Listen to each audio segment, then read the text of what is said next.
So just gonna make a quick update on this homemade rack I built here. So the design I had was just to have the tub slide across these dowels you guys see here. The dowels stop, of course, where the heat tape starts in the back, so you know the tubs just slide right over the heat tape.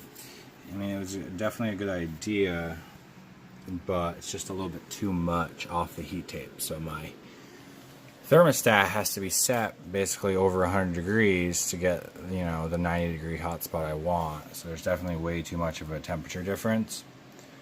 So I'm gonna have to take the whole rack apart. I'm gonna take all these dowels out, and I'm gonna replace it with just a very thin board.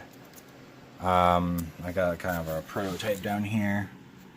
You can see the gap's way less, but the gap up here is way more. So I gotta take all this apart, redo the dowels with the thin board, and then of course I gotta take it all apart, redo all the heat tape, because I gotta adjust all these shelves so they fit perfect, because I want the humidity to be good and all that jazz. But I mean, it's doing a good job.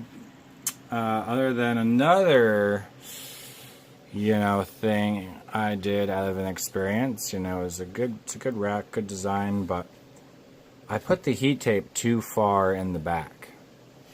I only brought it up a few inches past the very back, and it should be about probably 2/3 of the way down the tub, because it's really not giving my snake that big of a hot spot on the tub. They basically have to press up against the very back of the tubs to get the good hot spot. I mean, I run the temp gun on them. They're sitting at 80 degrees, you know, body temp, perfect. You know, it's good.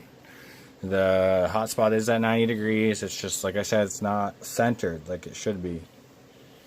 But yeah, just gonna redo the rack. I kind of want to go over something again here about these ball pythons. You know, do what you want with your snakes, do whatever you think's best, but you know, I watch videos all the time from other breeders and stuff. You know, when it comes to my animals, I try to do as much research as I possibly can, and I just like feel like a lot of these people are just getting it wrong with the water dishes. Okay, like a big thing I hear is, oh, get these imprinted water dishes in the tubs that, you know, Freedom Breeder does. I believe ARS does it too. And, oh, the snakes won't move around their tubs. You know, they make like less of a mess, blah, blah, blah. That's all fine and well, but those are small little cups of water, you know. And your snake should be able to go in and take a soak or take a bath if it wants to. You know, I've showed this before in my videos, but this girl, my adult normal, she is always like this, okay? She's always like this. She loves this. This snake here, I'll tell you a little story about real quick on my channel. I got this snake back last winter, probably November 2017. And May of 2018, she got loose on me. I let her out a lot. And I don't know, I forget what exactly happened, but she got loose, and you know, I searched everywhere for her. I couldn't find her. November 2018. So from May of 2018 to November of 2018, she was missing. She turned up in the middle of my living room floor one day.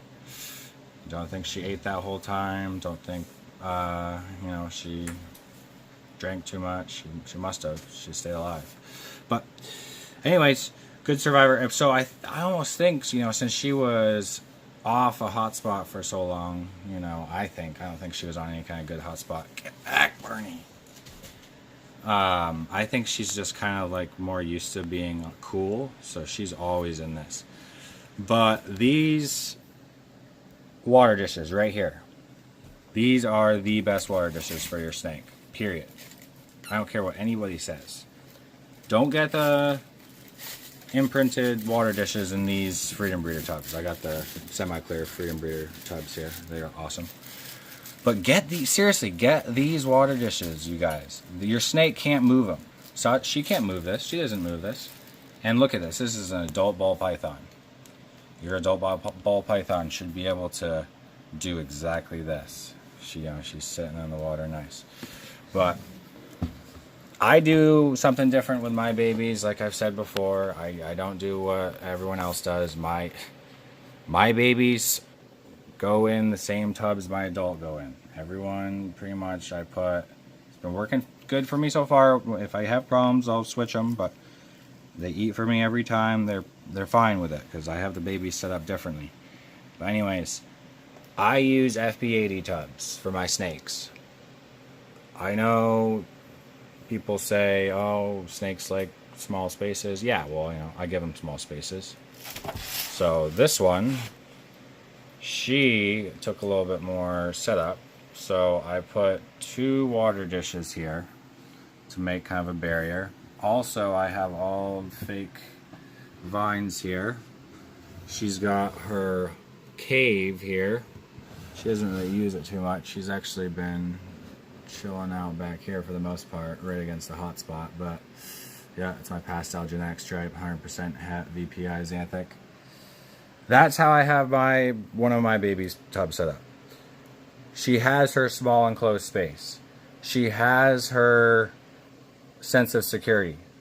What she also has is headroom if she wants. What she also has is room to exercise if she wants.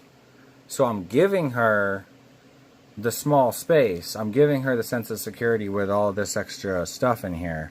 But I'm also giving her the choice to do other stuff if she so chooses. Ball pythons say, oh, this is what's best for the snake. But what they really mean is what's most convenient for them. It's not really what's most best for the snake. It's what's most convenient for them.